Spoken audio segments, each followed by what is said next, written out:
آج کل ہر چیز جو کہ حکومت مخالف ہوتی ہے اس کو نیشنل سیکیورٹی کا کرائسس بنا کر سیکیورٹی رسک قرار دیا جاتا ہے اور پھر سینسرشپ کی راہ ہموار کی جاتی ہے۔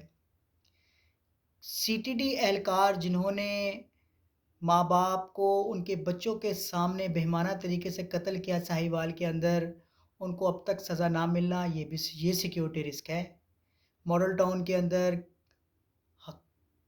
کئی شہادتیں ہوئیں، ان پولیس والوں کو اب تک سزا نہیں ملی، یہ سیکیورٹی رسک ہے۔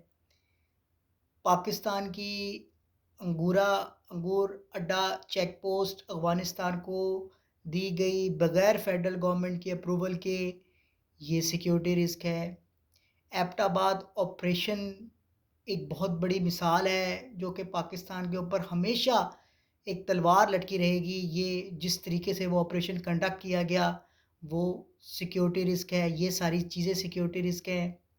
اس کے علاوہ آپ نے دیکھا کہ سینٹ کے اندر عدم اعتماد کی جب اسپیکر کے عدم اعتماد کے لیے تحریک آئی، اس کے اندر کس طریقے سے 65 ارکان نے ہاتھ اٹھا کر حمایت کری عدم تحریک کی، اور پھر اندر جا کے 14 لوگ کیسے الگ ہو گئے۔ یہ سارا سسٹم جس طرح سے نظام یہ بنایا جاتا ہے، یہ ہے پاکستان کے لیے سیکیورٹی رسک۔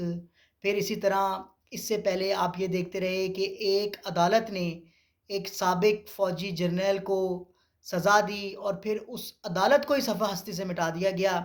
یہ جس طریقے سے کام کیے جاتے ہیں یہ پاکستان کے لیے سیکیورٹی رسک ہے، اور بے تحاشا چیزیں اس سے ریلیٹڈ جو ہم آئے دن سنتے رہتے ہیں، یہ سب چیزیں پاکستان کے لیے سیکیورٹی رسک ہیں۔ حال ہی میں آپ نے دیکھا کہ ایک صوبے کے آئی جی اور ایڈیشنل آئی جی کو باقاعدہ طور پر اغوا کر لیا گیا۔ یہ تو ایک بہت بڑی مثال تھی۔ یہ چیزیں پاکستان کے لیے سیکیورٹی رسک ہیں۔ آپ لوگ کسی کی تقریروں کو سینسر کرتے ہیں، اسی طرح وہ جو ختم نبوت کی بات کرے اس کو آپ سینسر کر دیتے ہیں۔ بھئی ختم نبوت یا توہین رسالت کے اوپر اگر کوئی بات کر رہا ہے تو اس کے اوپر کیا بھی مثلاً کہنے کا یہ ہے کہ وہ سیکیورٹی رسک ہے؟ یہ چیز سیکیورٹی رسک نہیں ہے، یہ ساری چیز سیکیورٹی رسک ہیں جو میں نے آپ کو بتائی ہیں۔ کوئی کسی کو گالی بھی دے، کوئی کسی کو برا بھلا بھی کہے، کچھ بھی کوئی کسی کو کہے، وہ کبھی بھی کسی ملک کے لیے سیکیورٹی رسک نہیں ہو سکتا۔ سیکیورٹی رسک یہ چیزیں ہیں جو میں نے آپ کو بتائی ہیں جو کہ کسی بھی ملک کے نظام کو ہلا دیتی ہیں۔